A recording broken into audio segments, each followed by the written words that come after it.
Hello, beautiful community. There's a conflict that you're going to see appear more and discussed more in 2023. And that's the conflict between what the United States and major Western allies want for Ukraine and what Ukraine wants for Ukraine. And that conflict, roughly, is that Ukraine is committed to a Ukrainian victory, and the West is not. The West is open to Ukrainian victory, but it's committed to Ukraine's independence. It's committed to, Kiev holding. It's committed to Ukraine being rebuilt after the war. It's committed to Ukraine being welcomed into some Western alliances, particularly the European Union, if that's doable. But it's not committed to Ukraine regaining all of its territories back to 1991. It's not completely close to that possibility. It's skeptical of that possibility. It's skeptical. The United States is skeptical of Ukraine regaining Crimea. And so that's a division we're just going to see. We're going to have to talk about it. It's very difficult for you to deal with it, I think, because your heart says this is completely outrageous what's going on in Ukraine. It's got to win. And there really isn't an argument against that, because that's just what Ukrainians should want. They should be mad and they should want that outcome badly and nothing else. But then a question arises, is this also in the interests of the West? Right? And many of the analyses that I've given on the chat channel, the main channel, even though they don't translate directly into policy decisions, I don't talk specifically about policy decisions, indicate that there is actually a lot to this business of Ukraine winning from the point of view of the strategic interests of the West too. However, we've got to put realistic hats onto the major powers and roughly understand where they're at today. And that business of these hats being just hats is important, because very little is clear-cut in politics. Unless a dictator orders a genocide, right? There's very little else in politics that is completely pure and clear-cut. Even when a country makes a decision to go to war, even that has a lot of grey. Even that has a lot of people who are part of that decision-making process, who don't know exactly what part they're playing in it or why, and so on. So things are quite a bit less clear-cut than a hat that we just put on the state suggests. But we've got to do that, otherwise we won't be able to talk at all.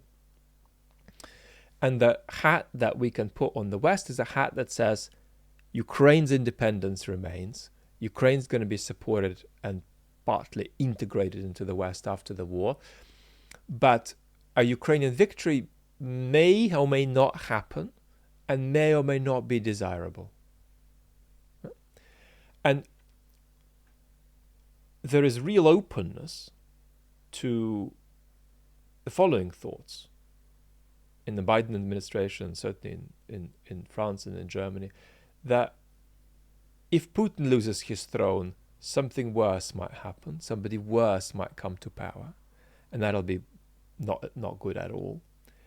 And that Russia might begin breaking up or have a civil war. And it's going to be people having different views about this. But roughly that's something the Biden administration really does not want. The Biden administration does not want a civil war in Russia, and it does not want Russia to break up, contrary to Mr. Putin's conspiracy theories about this, because Mr. Putin has been shown a few little, basically, think tank or academic events about Russia's separation. He thinks that the West now has a plot to separate Russia into little bits.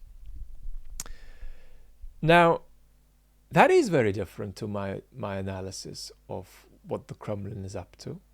And that is not the most natural application in practice of the sort of account I give, whereby the Kremlin has, as it were, married irreversibly the business of a big conflict against the West and tied its own sense of regime security to that conflict.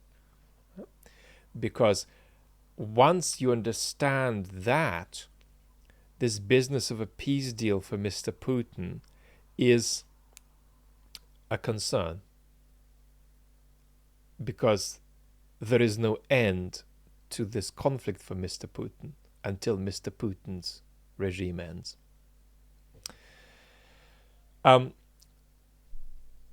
I think because of the kind of sentiment you all have in this community, it's really important to keep sober about how the major powers who are supporting Ukraine understand their national interests and how that diverges from what Ukraine wants. And we're going to see these things come up much more as the year goes on, and we'll be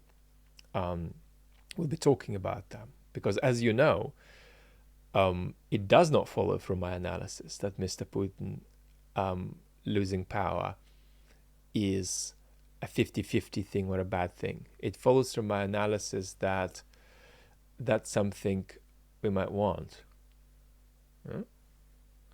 But at the same time,